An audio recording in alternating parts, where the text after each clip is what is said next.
जय श्री राधे कृष्ण। आप सभी का हमारे YouTube चैनल पे बहुत बहुत स्वागत है। आइए आज सुनते हैं शनिवार व्रत की कथा।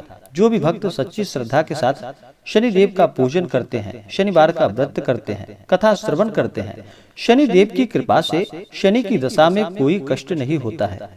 शनिदेव को विशेष प्रकार से प्रसन्न करने के लिए शनिवार के दिन पीपल के वृक्ष में गुड़ तथा तिल मिश्रित जल डालना चाहिए। इससे शनिदेव अति प्रसन्न होते हैं और शनि की दशा में कोई कष्ट नहीं होता है।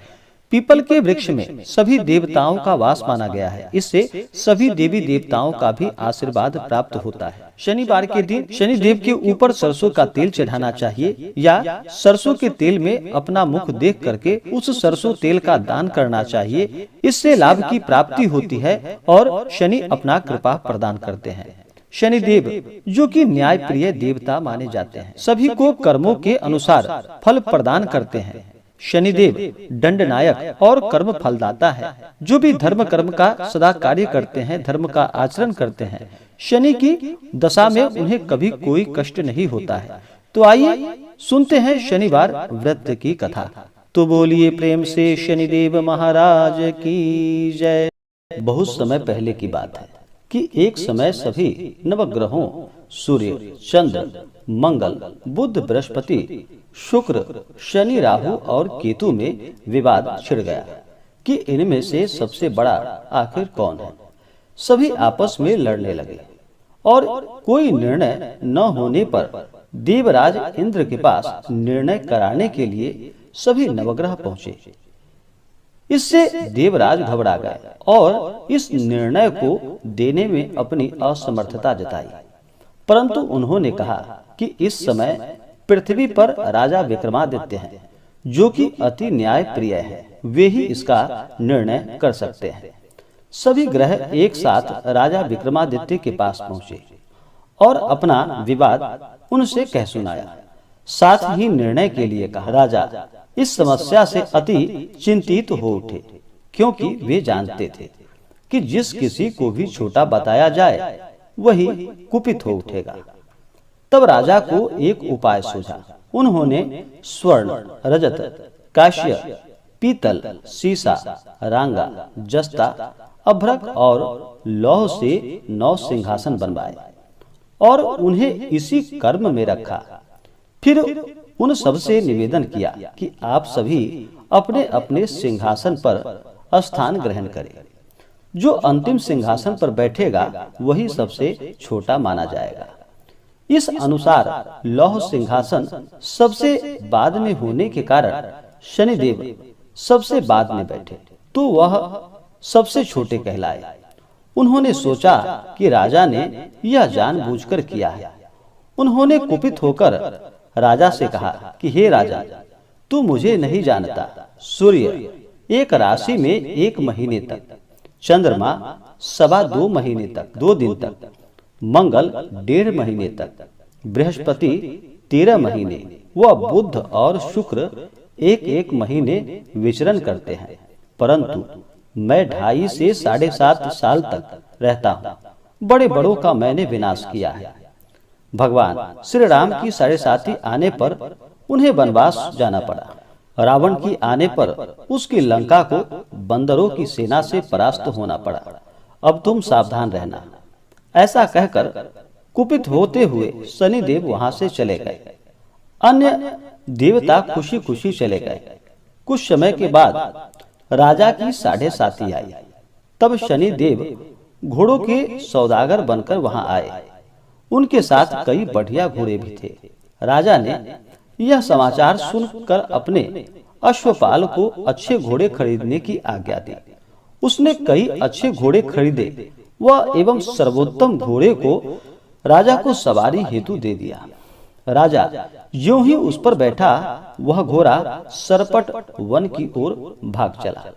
भीषण वन में वह पहुंचा और वहां से अंतर्ध्यान हो गया और राजा भूखा प्यासा भटकता रहा। तब एक ग्वाले ने उसे पानी पिलाया। राजा ने प्रसन्न होकर उसे अपनी अंगूठी दे दी। वह अंगूठी देकर राजा नगर को चल दिया और वहां अपना नाम उज्जैन निवासी वीका बताया। वहां एक सेठ की दुकान में उसने जल इत्यादि पिया और कुछ विश्राम किया। भाग्यवश उस दिन सेठ की बड़ी बिक्री हुई। सेठ ने उसे खाना खिलाने के लिए कहा कि आओ मेरे साथ, मैं तुम्हें अपने घर ले चलूं और वहां पर खाना खिलाऊंगा। तब राजा उस सेठ के साथ चले गए और जब उसके घर में गए तो वहां देखा कि एक खूंटी पर एक हार टंगा है जिससे कि खूंटी निगल रही थी। थोड़ी देर में पूरा हार गायब था। तब सेठ के आने पर देखा सेठ ने कि हार गायब हो चुका है। उसने समझा कि वीका ने ही उसे चुराया है। उसने वीका को कोतवाल के पास पकड़वा दिया। फिर राजा ने भी उसे चोर समझकर उसका हाथ पैर कटवा दिया और वह चौरंगिया बन गया और नगर के बाहर उसे फेंकवा दिया गया। वहां एक तेली वहां से निकल रहा था जिसे कि उस पर दया आई और उसने वीका को अपनी गाड़ी में बिठा लिया। वह अपनी जीभ से बैलों को हाँकने लगा। उस काल राजा की शनि दशा समाप्त हो गई। वर्षा काल आने पर वह मल्लाहार गाने लगा। तब वह जिस नगर में था वहां की राजकुमारी मन भावनी को वह इतना भाया कि उसने मन ही मन प्रण कर लिया कि वह उस राग गाने वाले से ही विवाह करेगी। उसने दासी को ढूंढने के लिए कहा। दासी ने बताया कि वह एक चौरंगिया है, परंतु राजकुमारी ना मानी। अगले ही दिन उठते ही वह अनशन पर बैठ गई कि विवाह करेगी तो उसी से करेगी। उसे बहुत बार समझाया गया, लेकिन जब वह ना मानी तो राजा ने उस तेली को बुलाकर और विवाह की तैयारी करने को कहा। फिर उसका विवाह राजकुमारी से हो गया। तब एक दिन सोते हुए स्वप्न में शनि देव ने राजा से कहा कि राजन, तुमने देखा मुझे छोटा बताकर तुमने कितना दुख झेला। तब राजा ने उनसे क्षमा याचना की और प्रार्थना की कि हे शनिदेव, जैसा दुख मुझे दिया है और किसी को ऐसा दुख ना देना। और फिर शनिदेव मान गए और कहा कि जो मेरी कथा और व्रत कहेगा उसे मेरी दशा में कोई दुख प्राप्त नहीं होगा। जो नित्य मेरा ध्यान करेगा और चींटियों को आटा डालेगा उसके सारे मनोरथ पूर्ण होंगे। साथ ही राजा को हाथ पैर भी वापस दे दिए। प्रातः आंख खुलने पर राजकुमारी ने देखा तो वह आश्चर्यचकित रह गई। वीका ने उसे बताया कि वह उज्जैन का राजा विक्रमादित्य है।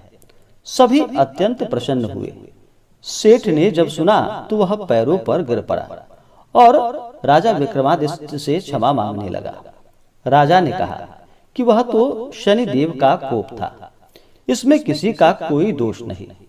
सेठ ने फिर भी निवेदन किया कि मुझे शांति तब ही मिलेगी जब आप मेरे घर चलकर भोजन ग्रहण करेंगे। सेठ ने अपने घर नाना प्रकार के व्यंजनों से राजा का सत्कार किया। साथ ही सबने देखा कि जो खूंटी हार निगल गई थी वही अब उसे उगल रही थी।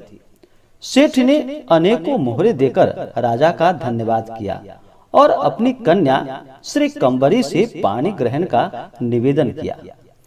राजा ने इसे सहर्ष स्वीकार कर लिया। कुछ समय पश्चात राजा अपनी दोनों रानियों को लेकर मनभावनी और श्री कंबरी को सभी उपहार सहित लेकर उज्जैन नगरी को चले गए। वहां पुनर्वासियों ने सीमा पर ही उनका स्वागत किया। सारे नगर में दीपमाला हुई। वह सब ने खुशी मनाई। राजा ने घोषणा की कि मैंने शनि देव को सबसे छोटा बताया था, जबकि असल में वही सर्वोपरि है। तब से सारे राज्य में शनि देव की पूजा और कथा नियमित रूप से होने लगी। सारी प्रजा ने बहुत समय खुशी और आनंद के साथ बिताया। इसी प्रकार से जो भी भक्त सच्ची श्रद्धा के साथ शनिवार के दिन शनि देव का पूजन करते हैं, व्रत करते हैं, कथा श्रवण करते हैं, शनि देव की कृपा से उनके सभी दुख और कष्ट दूर हो जाते हैं तथा सुख और समृद्धि की प्राप्ति होती है। तो आशा करता हूँ कि यह जानकारी आपको अच्छा लगा हो।